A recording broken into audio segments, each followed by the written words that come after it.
What does Black Lives Matter, Antifa, and CHOP all have in common?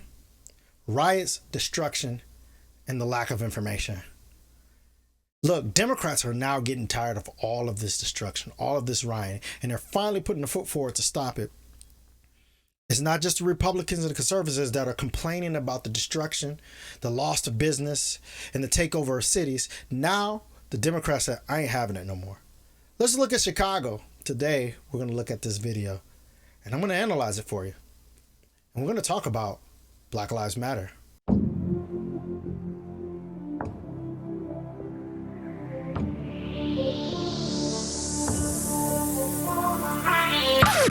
It is so crazy that it had to take this long for our Democratic governors and mayors to finally see that rioting, destroying of businesses, looting, and all of this destruction and the crime that Antifa, Black Lives Matter, and people like in CHOP in Portland and in Seattle are doing is not conducive to a American society. Now it's affecting them. And now they have something to say about it. Look, guys, remember when I was talking about Black Lives Matter and how I'm not down with that, and everybody was getting mad and calling me the Uncle Tom and all this good stuff that y'all like to call when somebody doesn't agree with you, and because somebody sees something that you refuse or don't see at all. Remember that? Remember when you guys were making excuses for Black Lives Matter and the looting and the rioting? Remember when I had a guest on the show who was trying to say, hey, use Dr. Martin Luther King's words, saying that, you know, rioting is the voice of the unheard, misquoting him, not quoting the whole quote. Remember that? Wow, look at it now. What you got to say now? Because the whole thing is, as I said, you cannot say no more that Black Lives Matter is not rioting and not looting and not responsible for it. You can't say it's only Antifa's problem. You can't say that it's all these other people started it and then Black Lives Matter doing it. No, they are now organizing looting and rioting. It's all part of their agenda. If you look at their agenda as a whole Marxist agenda, and rioting is a part of it. Tearing stuff down is a part of it. Burning stuff down is a part of it. You got the chapter leader over in New York saying, hey, if it resorts to violence, then hey, that's what I'm saying. Right? I haven't forgotten, guys. I haven't forgotten anything y'all say. We revisited this. I will say this. I will always continue to say that I do not support Black Lives Matter, the organization, or will I ever participate or go to a protest where Black Lives Matter is the spearhead of it. Will not and never would, because they don't mesh with my values. They don't care about actual police brutality. They don't actually care about Black lives, right? BLM is just a bunch of angry, poverty-minded, spoiled, and uninformed group of people that is stomping on the legacy that our civil rights leaders have created. They're stomping on what Malcolm X tried to do. You're stomping on what Marcus Garvey in the past did. You're stomping on what Dr. Martin Luther King did. You're even stomping on what Jesse Jackson fought for. And at one time, Reverend Al Sharpton. You're stomping on it. Stomping on it. You don't have to take my word for it. Let me show you in this video. Roll film. If somebody decides to loot a Gucci or a Macy's or a Nike, because that makes sure that that person eats. That makes sure that that person has clothes. That's reparations. That is reparations. Anything they want to take it, because these businesses have insurance. They're going to get their money back. My people aren't getting anything. But on Twitter, Reverend Jesse Jackson called the looting humiliating, embarrassing, and morally wrong. Jesse Jackson has nothing to do with Black Lives Matter. Jesse Jackson was not there for the creation of Black Lives Matter. Jesse Jackson can keep his opinions to himself. Do they keep us safe? No! Do they keep us safe? No! Who keeps us safe? We keep us safe! Who keeps us safe? We keep us safe! Who keeps us safe? We keep us safe! We say these police. Look at the disastrous efforts of the federal government under this administration in Portland. It didn't help. It hurt. It exacerbated problems. I'm not letting that happen in my city. Yes, of course, we have our challenges. But the thing that the federal government is uniquely qualified to do is things like pass common sense gun reform. In Chicago, a city under siege by looters over the weekend, Mayor Lori Lightfoot instilling a curfew. For the second night, drawbridges were raised and freeway entrances closed. Business owners, scared of losing everything, hoping the curfew will provide a much-needed break from the lawlessness. Social media posts encouraging looting downtown for the car caravans that headed into the Loop, with dozens of people ransacking stores after midnight. It happened as dozens of looters took to the streets of the Mag Mile and River North, clearing out stores. The looting continues, and this is right by Jess. Okay, so what you're seeing is people breaking into the pot bellies on State and Lake, smashing windows here. And authorities say this all started at about midnight. They say hundreds of looters moved into the Michigan Avenue area and started shattering windows to many of these businesses, stealing the merchandise, and in many cases, filling their cars with the merchandise and taking off. Authorities say this was so well coordinated that it seemed other cars, sort of a caravan of looters, were coming through the area and stealing merchandise. This all went on for several hours. What was that? Crickets? I hear crickets. Crickets? Chris ain't crazy? Did I hear what I just hear? Black Lives Matter leader promoting riots. Promoting riots. Disrespecting our civil rights leader. Black lives is not about black lives. They're not about black rights. They're not about justice at all. Because if you were about justice, you would not commit crimes to get justice. You're not getting justice for anybody. If Black Lives Matter, why would you disrespect one of our black community leaders, Jesse Jackson? Just because he didn't agree with your looting and rioting, which you should not be agreeing because that's a criminal act. You do not have the right to loot or riot. That is not a protest. You have a right to peaceably assemble in protest, but not loot and riot. That is a criminal act. You do not have that right. I really hope you guys go to jail. If Black Lives Matter, what happened to justice for George Floyd? Oh, I know what happened. That video came out. The uprising was from that video, from the George Floyd video of him supposedly killed by this racist cop. But it's funny how when you see the whole video, it puts it all in a different perspective.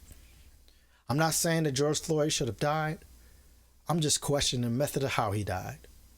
Because now the video has a lot more evidence that we did not see. And I remember distinctly telling people, I'm going to wait for the video. I got to wait until the video come out. Let's wait, guys. Something don't sound right. Some ain't adding up. I always say this. Something ain't adding up. But we jumped on it, right? What happened to justice for George Floyd? If Black Lives Matter, why does it seem like all y'all want to do is go out and loot? How come every protest has resulted to looting, to disturbing the peace, making noise after noise ordinances?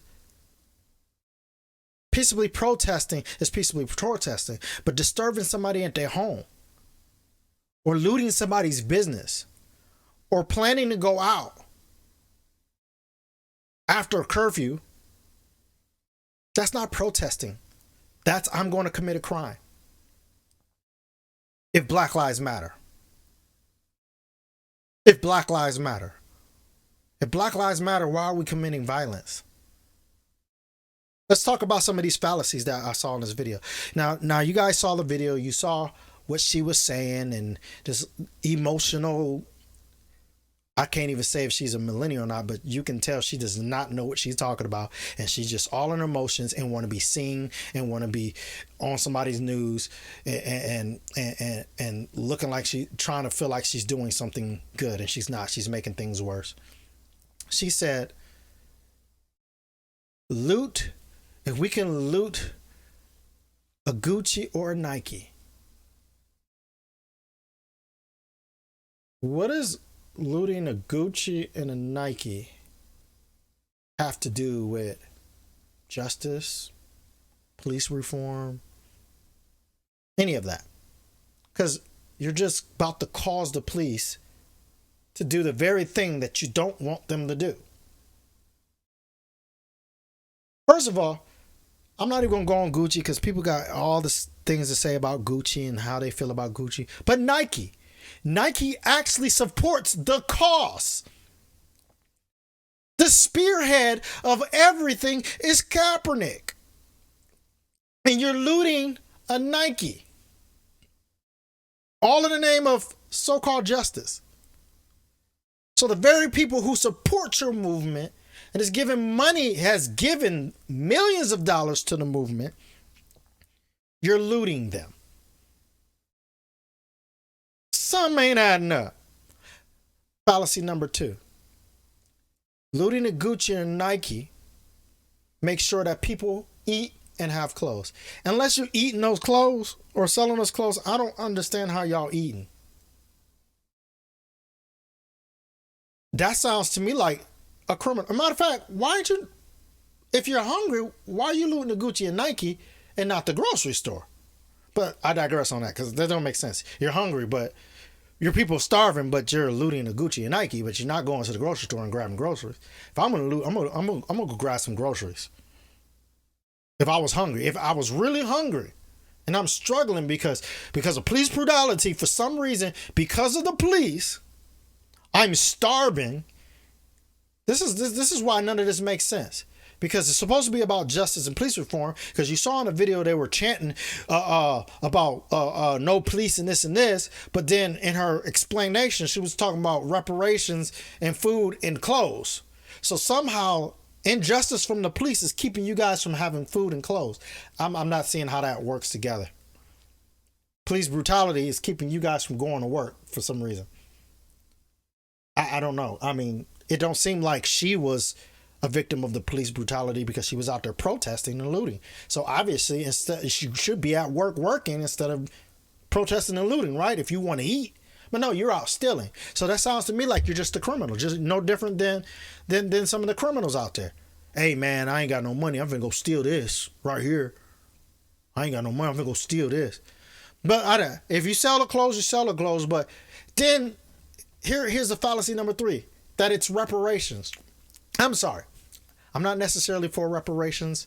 I think it's pointless at this point, especially because we are free up under the law. We are equal under the law, and we have plenty of black, smart, intelligent, beautiful black people who are millionaires and billionaires.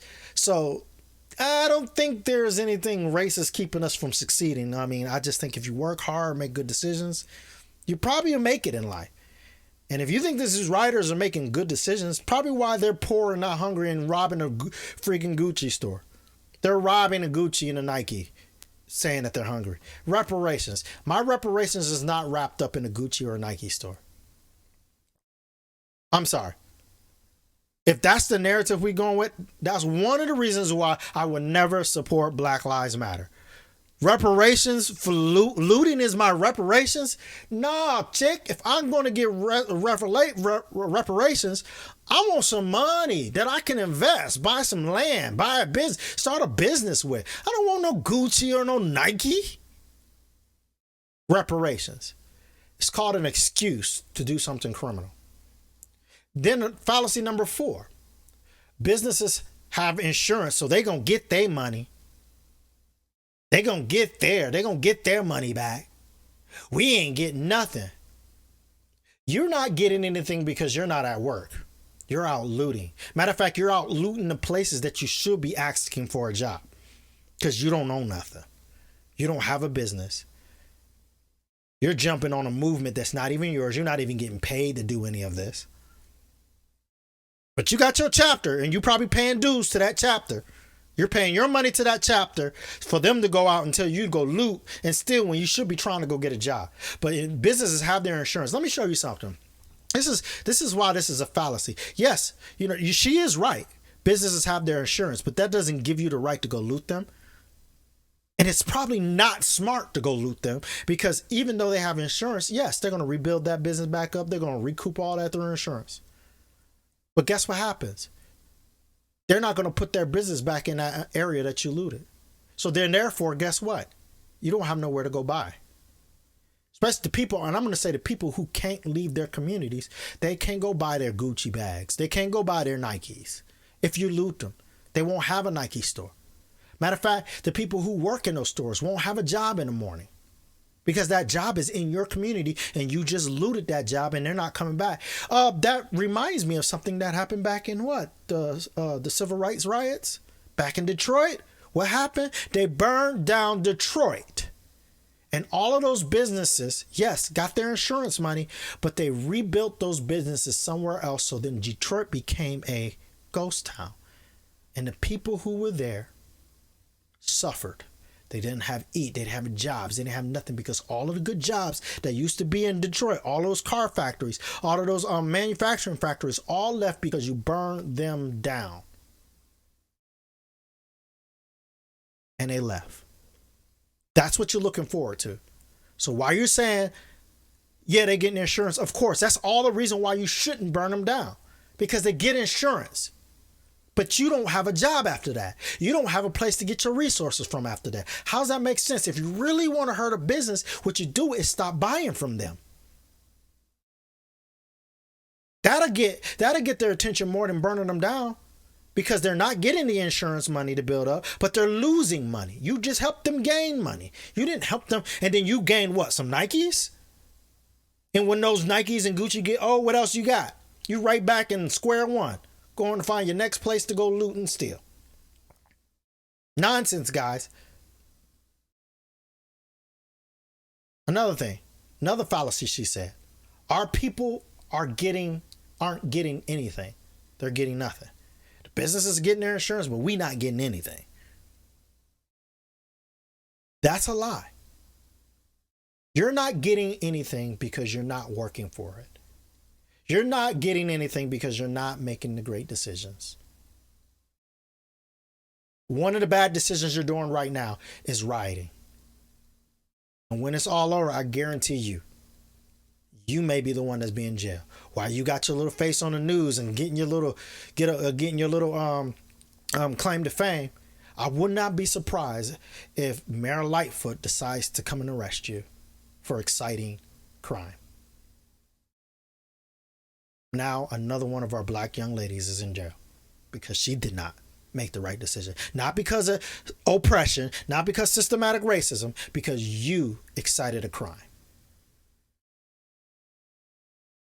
Then you look into the video, another fallacy. When they were protesting, they said, they do not keep us safe. Oh, the chant was, do they keep us safe? They said, no. Who keeps us safe? We keep us safe. First of all, in Chicago, that's a blatant lie. Black on black crime amounts to over 50% of the crime in Chicago or in Illinois as a whole state. It's probably more than that in the city of Chicago. I'm sorry, the statistic is actually for the whole state of Illinois. Over 50% of the black on black crime, of the crime is black on black crime, I'm sorry, in Illinois. And it's coming out of Chicago. And you're saying we keep us safe? Where? When y'all shooting and killing and now looting. How are you keeping yourself safe? You're putting yourself in danger of being arrested. Not only arrested, of being arrested by maybe one of the bad cops that we haven't got rid of yet that might use you as an example. How are you keeping yourself safe? Matter of fact, who is protecting Mookie from being raped by Uncle Joe? Who's protecting you from being robbed walking down the street? Not you. not anybody else, because they robbing you. The very person that's looting with you right now, later on may rob you. Y'all not keep, that's a fallacy. Y'all not keeping nobody safe. The police are. Because the minute something happens to you, the minute a crime happens, you call who? The police. You don't call your neighborhood watch. You don't call your brother down the street. Because you scared brother down the street might hurt you. You call the police and then get mad when they don't show up. But yet, no, F the police, right? Fallacies. So in this video, you also see, in this news report, you also see that Mayor Lightfoot starts to come in. And here's one thing that I really, really dislike about these Democratic mayors, these Democratic leaders, is one thing that they've never done, and I've never seen them do, is take self-accountability. She blamed Donald Trump for President Trump for the Portland thing, and pretty much saying that's not going to happen in my city. So she's already saying that if something happens in the city, it's going to be Donald Trump's law. I'm sorry, Portland, Seattle, all the riots is going on. Houston, all the riots is going on. New York, everything is going on in New York, San Francisco, in my city, Los Angeles. None of that has nothing to do with Donald Trump. That's a lie. These cities were like they were. The crime was like they were before Donald Trump. The crimes was like this under Obama. The crime was like this under Clinton. Crime was like this under Bush. Why are you blaming the federal government for a state that you lead? Or a state that other people live? The federal government does not interfere with state and city municipalities. So how in the world are you blaming Trump for that? I'm sorry, you guys get mad at me all you want to about doing this, because all of you guys, every time I try to defend Trump, you act like I'm some type of Trumper bumper. No, I'm not for stupidity, and I'm not for lies. Whitefoot, your city is rioting because of you. You control your police department. You control what's going on. You blame Trump for and you let all this stuff happen. You was allowing Black Lives Matter to do what they do. You was allowing Antifa to do what they do. And now it's gotten out of hand, and now you want to blame somebody else? And I know she didn't directly blame Trump right now for what's going on. She blamed him for Portland, which implied that she blamed Trump for what's going on in her city. You control your police. You're a black mayor. And if there's any inequality going on or any systemic stuff going on in the police department in Chicago, it is your fault, Mayor Lightfoot, whatever she is, Lightfoot. You told the police to stand down. Now it's bad. Now you're trying to enact curfews. Now you're trying to enact all these things to get people to comply, and nobody's listening to you. So now you want to get the police. Same thing happened in Portland. Now it got so bad where they stormed the mayor's house in Portland. Now he feels, oh my God, I got to do something about it. First you was for them, right? When people were telling you to get ahead of, when Trump was telling you to get your city in order, you were fighting, talking about I stand with them. And now they destroyed your whole city. And now you want to be like, oh, wait, I got to get a hold of this because now you're in danger. Even Minnesota is starting to regret their decisions. New York. Look, let me show you what's congruent and what's similar in all these cities, and why all these now Democratic mayors and governors are finally getting on the bandwagon of law and order. Because businesses are leaving their cities. Detroit is happening all over again in these big major cities because you're allowing the looting, you're allowing the burn down, and all of these people. And not only that, COVID has shown a lot of these people that, hey, I don't have to live in the city where it's dangerous, where it's expensive to do my job. I can work from home. I can tell my business, hey, I'll work from home from now on. And now they're going into their houses out in the Hamptons, or they're going to their rural homes and their summer home vacation homes, and they're living there now. So now all the businesses and all the people who bring money to the city is now leaving the cities Even New York is now using one of their major hotels as a homeless shelter for the homeless. Because it's shut down. No businesses are doing anything. And now y'all regretting it. Y'all asking, even Cuomo got up and asked for the businesses to come back. Whitefoot is trying to get her stuff together because she knows businesses are going to start leaving Chicago. Portland is already seeing that. Seattle is already seeing that because CHOP took over a whole 6-7 blocks of a downtown and caused people to not be able to get in their homes and their businesses. And you think that those people is going to keep those businesses there for you to eat, for you to find clothes, for you to find resources and sanitize and all the things, medical, pharmacies, things that you need for your daily life. You think that these businesses that you burn down and cause to not go to work is going to keep their business in an area that's prone for riots and takeovers? I know I wouldn't. I'll be right out in some little hick town called Murrayville. Because you're not going to come out to Murrayville because those sheriffs and them folks out there ain't going to have that. So how about those Black Lives Matter now, guys? And I'm glad I'm here to tell all of you liberals who defended them, all you that are still defending them, all of you that are sitting here trying to tell me that I'm crazy. I told you so. The next step is they're going to deem Antifa, Black Lives Matter, and all these people terrorist organizations, just like they did the Ku Klux Klan. Just like they did the Black Panthers. And they're going to go to jail. And I can't wait to that day because I want my freedoms back. If you like that video, like, subscribe, and comment if you agree with me. Comment if you don't agree with me. I want to see what you think. Thank you for coming on the show. Make sure you logged on to all of my social medias. That's at the Wiley Life and at Talk on the Block. You can see my show there. You can see my show on the Wiley Life. You can also catch myself Cypher on the Block on Speak Music Radio. That's more on to talks about artists and music. So you can go on there as well on Speak Music Radio. And guess what? We out here in these streets as always. We out here in these streets.